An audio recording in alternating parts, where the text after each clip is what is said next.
Welcome everyone to this community showdown featuring the dinosaurs who shall be led by Turtle Hermit, aka Romulan Dog.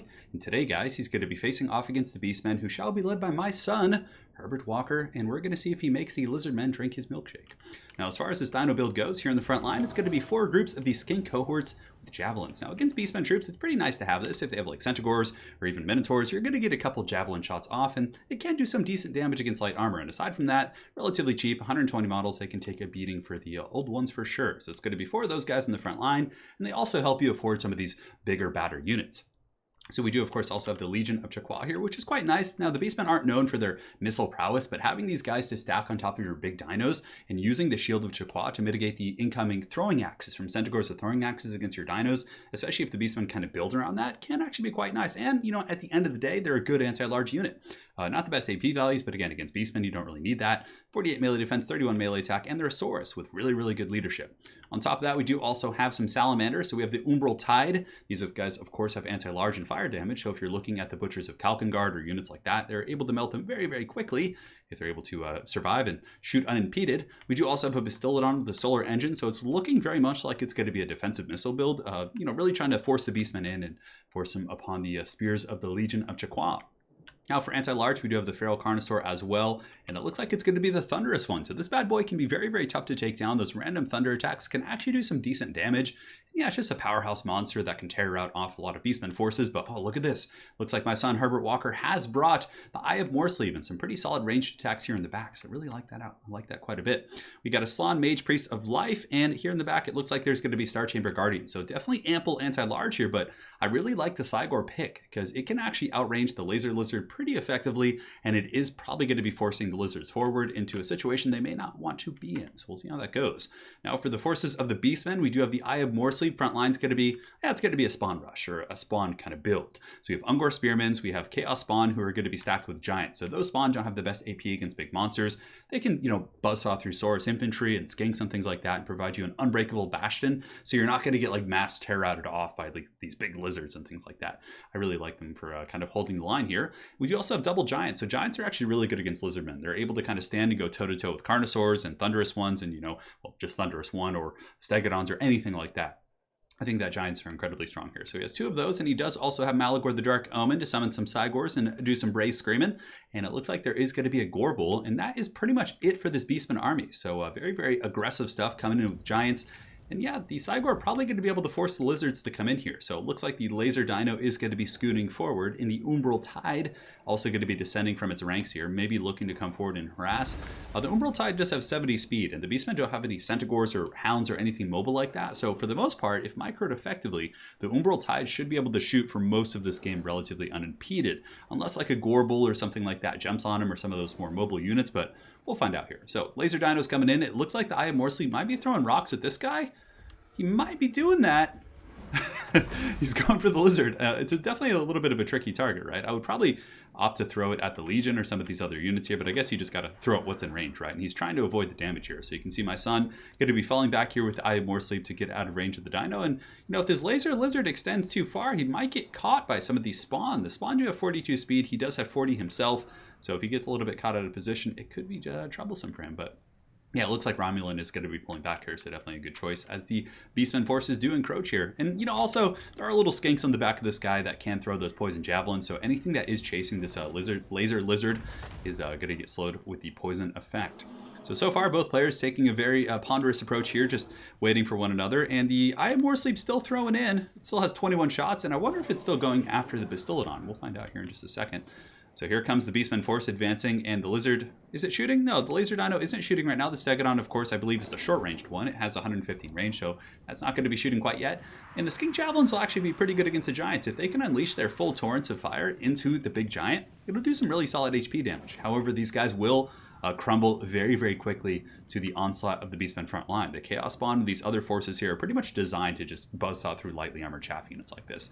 So we'll see how those guys go. So the Beastmen taking up position here in the forest, recentering here the Eye of Morsleeve, maybe looking to get some shots into the Temple Guard or those very expensive units. Going after the Legion of Chaqua would also be a good target as well. They're expensive. And yeah, they could pop their missile resist, but I don't know if that actually helps against like attacks like this. But here comes the first boulder right there. Going to be going downtown into the spearmen. Here it comes, a 1 and a 2, and it does hit a couple models. It only takes out 2 models there. But again, volume of fire coming in here. If it keeps tossing those boulders, it eventually will do some decent damage. And it looks like he's going to be taking the Legion of Chaqua into the forest here to maybe hide with the Slan Mage Priest of Life. Just kind of keep it out of line of sight. But again, the Beastmen will be able to get vision soon, but doing that wouldn't be a bad idea. But here comes a boulder. Might get a little bit of collateral damage on the Star Chamber Guardians. Oh, but it looks like it fell short. So he's not the most accurate of lads this game, but he is trying his heart out.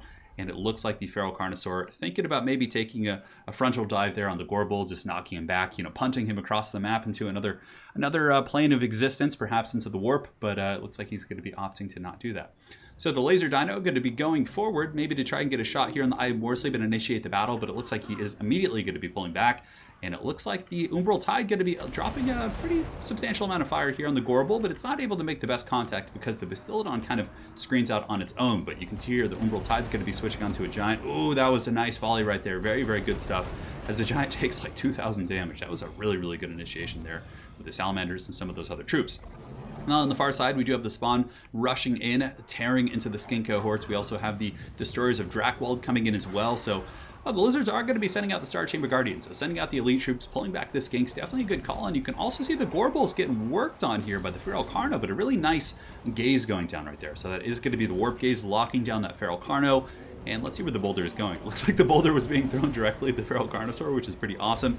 So spears are going to be surging in. Oh, this is actually good for the Beastmen, because if this Feral Carno gets rampaged by all these guys, I mean, there is Cold Bloods available, but he'll probably just get beaten down by the horde of units here, I would imagine. Spawn rushing in on the other side as well, and the Umbral Tide doing a really good job forcing back the Giants and some of these other monstrous units. Now on the back here, we do have a Cygor summon being used in a melee sense, so it's basically like summoning a slightly weaker giant into melee combat, and they are going to be surging into the back, going after the Legion, maybe trying to stomp on that Slan. Slans are very tough to take down. It's very deceiving. These bad boys do have like 5,000 plus HP, so it usually takes a while to bring them down. But nonetheless, that Cygor is being used back here to go after the Slan Mage Priest, and we'll see if it's going to find a home back there. So over here, it looks like the Feral Carnosaur was broken off, so both players kind of trading a little bit. This engagement here going to the favor of the Beastmen, whereas on the other side, I would say that the Lizards were able to hold this back line and also bait out a Cygor summon, which probably isn't going to be doing too much back there. So very, very close fight so far. You can see the Umbral Tide. It looks like they're getting engaged in melee combat, or maybe they're actually trying to switch and shoot here at the Giant. A little bit hard to say, but those Salamanders should 100% pull back right now, because they're going to be taking some unnecessary casualties right now. Now, good isolation here by the Beastmen. They have gotten this Thunderous One pulled a little bit away from its support. However, the Lizards are quick to respond, and they're going to be pulling in the Star Chamber Guardians with their anti-large bonus to really help out in that fight. And oh, the Feral Carno's back as well, so the boys are back in town. The Laser Lizard with a pretty inaccurate shot right there, shooting right into that rock. He's trying his best, but you know, he's struggling a little bit. Second Cygor has been summoned from the Beastmen as well. And maybe he's going to use it to go after the Bastiladon, might be a better choice, but instead it throws a giant rock here at the Skink cohorts with Javelin, certainly not doing a bad job there. But one of the Giants very, very low. The Perpetual Fire coming in from the Umbral Tide has been able to do some really good work against those guys, and I'm surprised at how well these Skinks are holding. You have one group of these brave Skinks just being beaten on by two Giants, two groups of like Spawn, it looks like, as well as some spears. A very, very ugly situation for those guys, but they held pretty darn long. So here comes another wave of fire coming in from the Salamanders. So far, they've certainly been one of the MVP units for the Lizards. Now the Beastmen coming in for a bit of a resurgence over here as the Gorbel, and it looks like the Eye of Morsleep might be falling back, maybe looking to kite the Star Chamber Guardians and get some good boulder fire. It looks like a Awakening of the Wood going down here on the Destroyers of Drakwold. No, just Ungor Spearman Herds, and it was not able to make the best contact. So Star Chamber Guardians trying to catch the Beastmen forces, but the Beastmen using their mobility to kind of kite these guys a little bit, and it looks like there's going to be some boulders thrown right into their backs right here. Really nice throw right there by the Eye of Morsleep. Now back into the main fight, we have the Thunderous One fighting with its Feral Carnosaur, so it now does have some support. But where are the Star Chamber Guardians? I think they're relatively close by, and they're actually trying to get back here and help out in this fight, because this is a pretty big one right here. There's Spawn fighting here, both of the Giants and the Beastmen are fighting here as well. And this could be a big deciding factor as to the outcome of the game here. So the Umbral Tide shooting up against the Giant here, doing some solid HP damage, down to 686, and one or two more volleys, and this Giant's probably going to be going down. So these Salamanders doing a really, really good job, and down goes the Giant. So showing the firepower of the Lizardmen Reptilian core back here. And now they're going to be switching onto this Giant, I would imagine, which is going to be really tough for the Beastmen if they do lose that Giant. Now, in this fight, they do also have a Gorbel. There are some Spawn left, so if they can trade against this Feral Carno, maybe take him out before losing this giant, that would be super, super nice for those guys. But nonetheless, Feral Carnosaur here is shaken. The giant has about 3,600 HP. The salamanders are pretty healthy on ammunition as well. So I would imagine they're going to have enough to finish off this other giant and probably go after some of the spawn after that. So a nice volley right there, putting him down to 2,700. But the healing from the Lizardmen has been really solid as well this game. The Slot Mage Priest dropping a fat regrowth on the Thunderous one, which is going to keep that bad boy going for much, much longer. And the Eye of Morsleep getting into melee contact as well. He does have 63 melee attack and pretty good armor piercing damage. So he's like kind of a mini giant as it pertains to his melee damage output. So if we take a big look around the battlefield in the back, the Legion of Chaqua is going to be finishing off the spawn. We do have some loose Beastmen Spearmen over here. Nice little brace screen going down right there. Does hit the back of the Star Chamber Guardians. And it looks like the Feral Carnosaur is shattered off the battlefield. So now it's a very, very dicey situation. But nonetheless, the balance of power is slightly in the favor of the Lizardmen here. As you can see, this giant has 277 HP. He's getting very, very danger low here, guys. 53 HP. And the Salamanders slaying their second giant of the game. So 2 of the kills they have there on that Umbral Tide are against giants. So they've certainly paid for themselves, to say the least. Some of the spawn in the back going to be rushing in against Gary, the brave Bastiladon, but it looks like some of the Salamanders might surge back there and attack in melee combat. They're not bad in melee. They actually have fire damage, and they have 46 weapon strength, so they're easily going to be able to kind of chew down those spawn, I would imagine. Brave Scream going down again from Malagor. But the Gorbul's getting in there and chopping, and the Lizards, oh man, the Slann actually got beaten down to that engagement. So it looks like Gorbul was able to get in there and do a ton of work against the Slann. Now, for the Beastmen, if they could maybe get the Gorbul away and have it chase down the Slann Mage Priest, that would be huge. Because if this Slann comes back and starts dropping some heals on the Thunderous one, or maybe some of these other dinos back here, that could be very powerful. The Eye of Morsleep has 648 HP as well, so it looks like the Thunderous one has been going into melee combat with him. But if the Eye of Morsleep lives and he's able to continue throwing boulders, man, that would actually be really, really powerful for the Beastmen.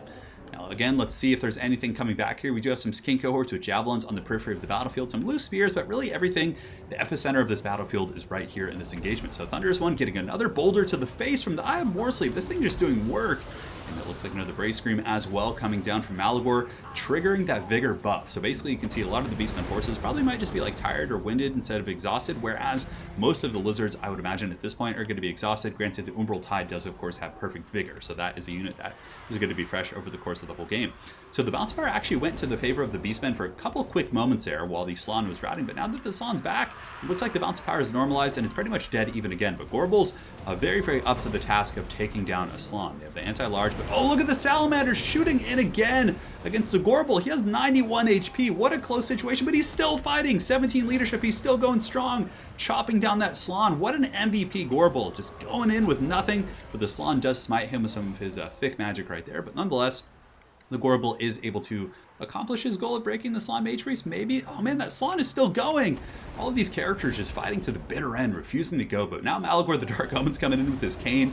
It's desperate times for both players here in this battlefield. But again, the Lizards do pull slightly ahead on the bounce of power. If we look around, I don't think there's much left for the Beastmen. It might just be Malagor. I mean, I don't know what Malagor can do against all these guys. He's not a great combatant, but I'm just looking to see if there's any hope for the Beastmen to get some reinforcements. Nice little Brave Scream going down right there, 142 HP on the Slann Mage Priest. Looks like Malagor might have made some light contact there, but Malagor is going to be breaking, and that is going to be game for the Lizards. So man, what a well-played game by both players. And despite the fact that the Beastmen army didn't have a ton of mobility and there were some really good answers like the Salamanders against the Giants, he still did a really good job and made it a very close game that honestly at the end there could have gone either way. So very well played to Romulan Dog and his Lizard army. I liked it quite a bit. Had good answers against Centaurs with throwing axes with the Legion and some light skirmishing. Had a good anti-large and good crowd control. It was just a very, very good build. And I love my son's build as well. I like the Gorbul. I love the double giant pick. I always feel like those guys do a pretty good job. But yeah, he just needed a little something to shut down that Umbral Tide. But how could you know they're coming? Sometimes they're a bit of a risky pick against Beastmen for sure, because Centaurs and things like that can really kind of catch them up. But again, Centaurs aren't like a super common pick against Lizardmen outside of the throwing axe variant. Granted, they would probably do an okay job of shutting down the Umbral Tide as well. So if you guys don't know, my son Herbert Walker runs he's probably the most active, one of the most active tournament hosts in the entire game. I mean, every weekend he's He's got just tons of stuff going on. So if you guys are really looking to get involved in multiplayer, play in tournaments, and even watch more battle replays, make sure to check out his channel on YouTube as well as Twitch. And I'll talk to him after I finish recording this and see if he would like to maybe drop a link to his Discord if you guys are interested in playing in his tournaments. He puts on great events. He's an awesome guy, an awesome player as well. And that's one of the things that's really, really good is like when you have these casters and these organizers who also are very good at the games themselves. It really kind of validates the feedback and things like that. So make sure to check out my son Herbert Walker over on his YouTube channel, his Twitch channel, perhaps his Discord, pending his approval, of course, if you guys are interested in playing in tournaments. And yeah, I do have tournaments myself, maybe once a week or once every 2 weeks. I'll host kind of a public tournament, but he goes hard in the paint for sure, and he does not mess around. He has prizes, all kinds of good stuff. So make sure to check him out. And of course, the great Romulan Dog, check him out over on his Twitch channel. There's going to be a link as well. He often works with my son Herbert Walker on those tournaments, and of course, you guys know Romulan Dog from Everchosen's, and just he's been a long-time competitive player, a really awesome guy. So please make sure to check him out as well. And again, there will be links in the comment section below. And yeah, that's pretty much it for now. So thank you guys for watching. Hopefully you enjoyed this Lizardmen versus Beastmen showdown, and we'll see you guys next time. Take care.